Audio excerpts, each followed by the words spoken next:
Good morning, everybody. Mike Vacchi, Princetontrader.com, here with your Friday jobs report coming up, market webcast. Okay, so heading into the end of the week, and I have personally found this one of my most difficult weeks to trade. It's certainly the most difficult week to trade in 2020. It's been very choppy in the regular session, a lot of triangles, and then a lot of directional movement. As soon as you turn your back on it in the off hours, which, depending on what's going on, you're either in a position to catch it or you're not. I haven't had a heck of a lot of luck with that this week. So it's just been it's a green week. The week is fine, but it's a week where we've had to battle back from a lot of red to get into green, and it's just not how I like to trade at all. So I have to get that off my chest for the first minute of this webcast. It's not always going to be rainbows and lollipops when you do this stuff. It's been a tough week. And a lot of the difficulty in the week is what you're seeing here on this daily chart, which is a lot of consolidation. So we've been consolidating for about 22 or 23 sessions. You can see the Bollinger Bands are tightened up. You can see them just maybe starting to try to expand a little bit. The purple line there is the 200-day. That's at 29.36. The upper band's at 29.41 today. You can see back on April 29 and April 30, we went up and engaged with the 200-day. It didn't last. Could we be walking up into some kind of a repeat of that off of jobs? I'd be surprised if we didn't engage. If it's anything but a rug pull off the jobs report, if they have positive momentum, and there's certainly enough compression built up into those Bollinger Bands on a relative basis to have some expansion. That expansion should certainly carry, if it's bullish, maybe not today, but over the course of time, next 1 to 2 sessions, up into that 29.36, 29.45 area. We're trading, and we've traded as high as 29.23 overnight. So it's not exactly a moonshot. It's 20 handles from where we've traded already. So we'll see how this goes. The hourly chart really illustrates, you've got yesterday morning's push. You have last night, rather the late Wednesday night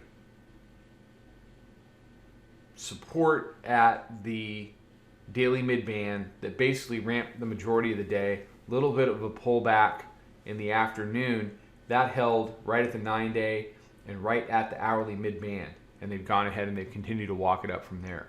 So when the bears have these opportunities to convert big areas, they just don't. And when they don't, the bulls are not sitting back. They're taking full advantage. And that's how you end up with a lot of positive movement. What you're seeing, though, in the regular sessions is you're seeing a lot of back and forth. The directional movement, Globex, regular session, Globex, Globex, regular session, with a little sell-off in the afternoon, a couple of decent little closes here and here, which were nice. And they walked this down into the close as well.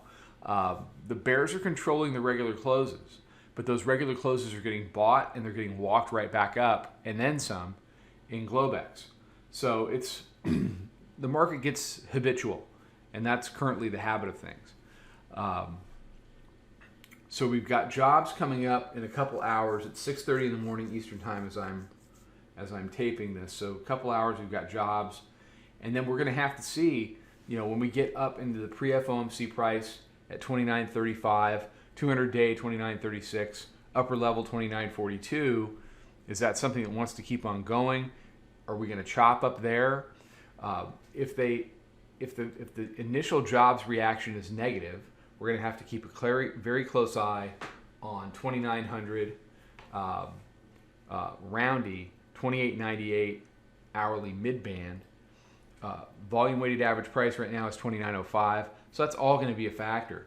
If they come back in and they hold more big areas and they bounce them, well then, until the bears can convert an area, any area at all, on a closing basis, on a multi-day basis, until that happens, we will continue to go higher.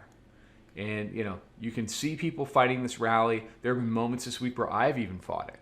I'm picking my spots to get short, and some of it has gone well, and some of it is you just get chopped up.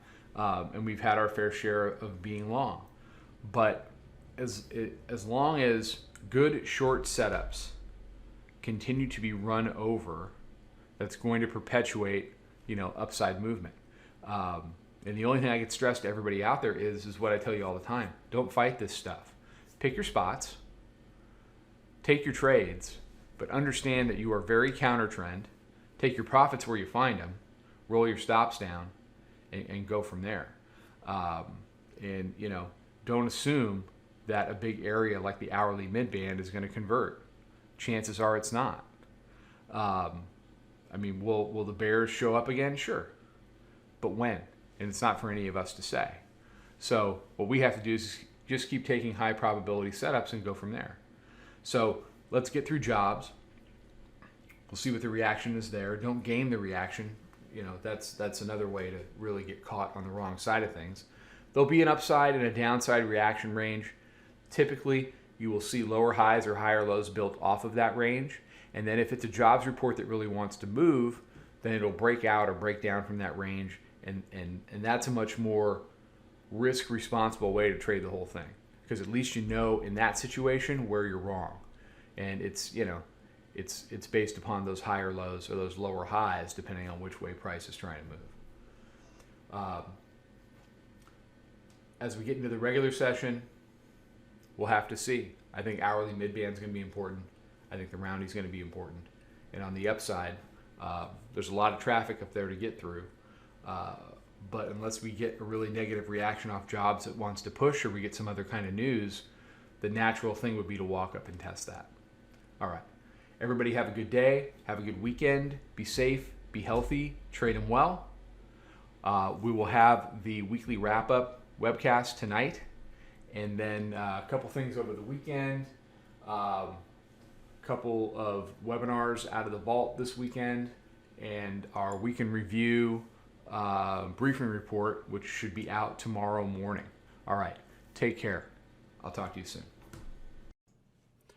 Follow us over on Twitter, Instagram, and Snapchat at Princetontrader. Check us out on Facebook and join us for a free trial at www.princetontrader.com. Trade 'em well.